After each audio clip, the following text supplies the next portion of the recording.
Let's talk DOUGH ASX DOU. This company has gotten so many people excited, especially when it first listed back in late last year and had one of the most insane run-ups I've seen. The share opened up on 6th October at 5 cents a share, and just a week and a half later it hit a high of 49 cents on 16th October, which presents a gain of 880%, which is just insane.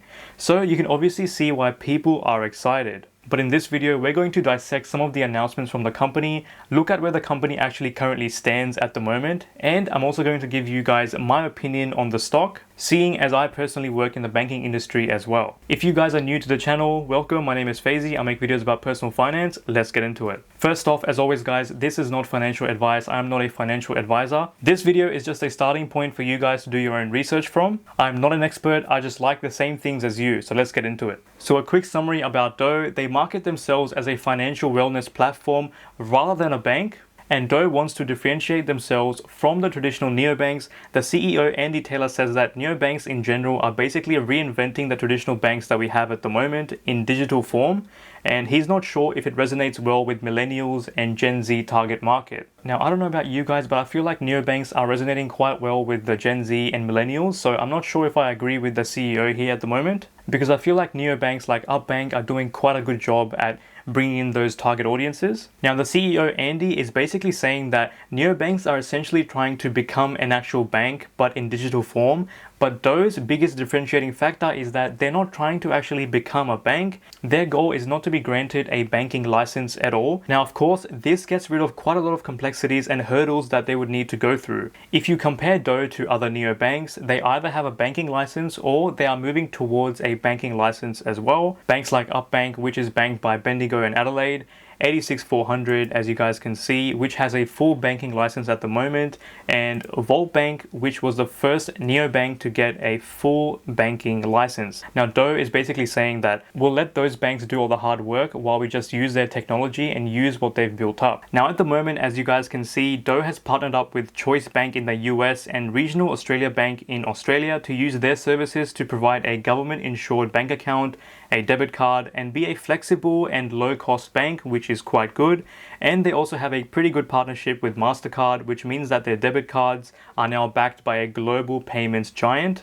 Now, the two main features that they are currently looking to launch is the autopilot feature and the wealth jars, so let's get into it. The autopilot feature is quite exciting because they try to use artificial intelligence to predict your expenses, give you notifications of what bills you have coming up, and making transfers for you so you don't have to manually do it yourself. And basically, this AI system can automatically transfer things for you into these different categories, like you can see bills, rainy day, vacation, new couch, festival, and whatever is left is your safe to splurge money. So this automation feature automatically helps you to save some money. Now let's look into the wealth jars. Now, the wealth jar feature is something that I really like because instead of putting your money into a savings account and earning like 1%, which is quite low in this environment, it can be invested into managed portfolios so your money can basically grow even faster. Now, it's important to note that investing in a managed portfolio does carry a lot of risk, more risk than a savings account, but you do get a higher return as well, so it's a bit of a trade-off. But to be honest, it is quite a unique offering, and I haven't seen this before anywhere else, because certainly the big banks and the neobanks are not offering this, so it's quite a unique selling factor of DOUGH. And DOUGH is also wanting to combine all of these into one umbrella, as you can see, banking, insurance, wealth, and crypto as well, which is quite exciting.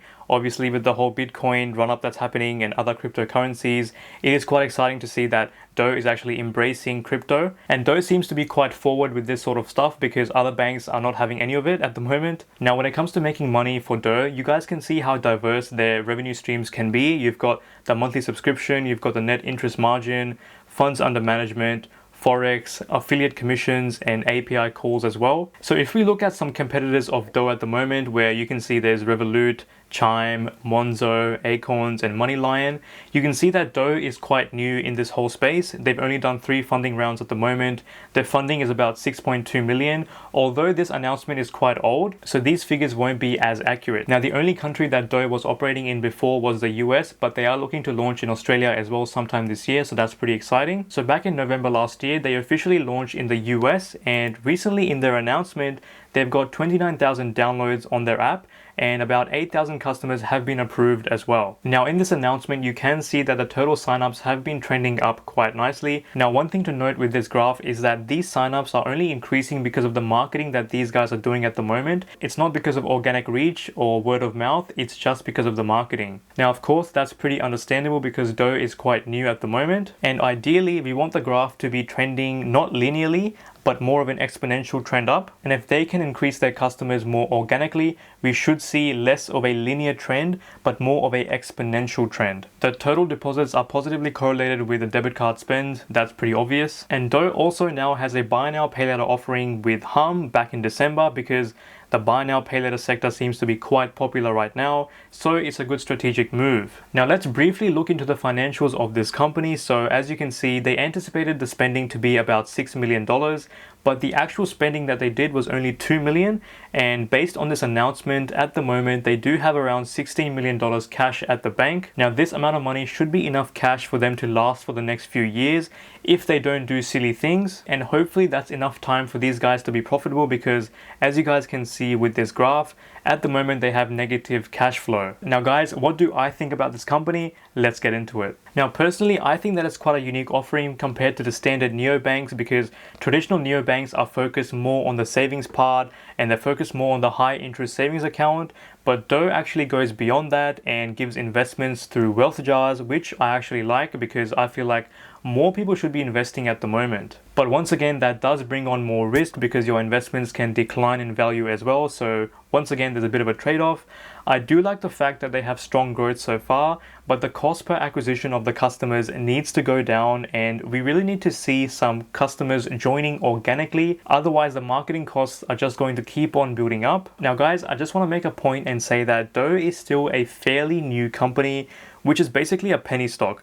So if you plan on investing in this company, it's going to have a lot of volatility, so invest at your own risk.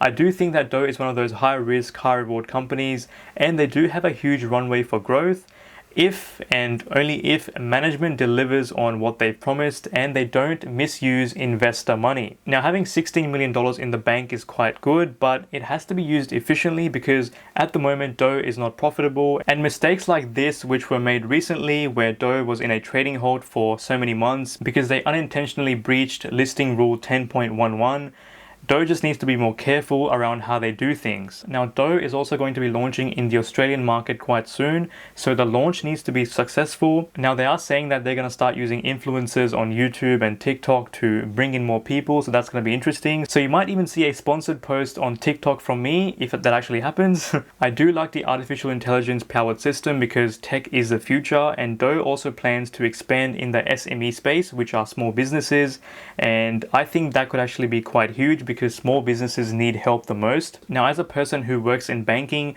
when I look at the future of banking, and I'm talking the next 20 to 30 years, digital banks and neobanks are going to grow quite a bit in my opinion, and I do think that the banking industry needs a shake-up and things are just way too slow at the moment, because I feel like traditional banks don't help you build wealth. They are more focused on keeping you as a customer. Now, I have seen a few ads from ANZ targeted towards Gen Z and millennials, but I feel like that's not enough. You need a fast and smart platform that helps you to do all of that, and I think DOUGH is in a good position to do that if they can execute on what they plan to do.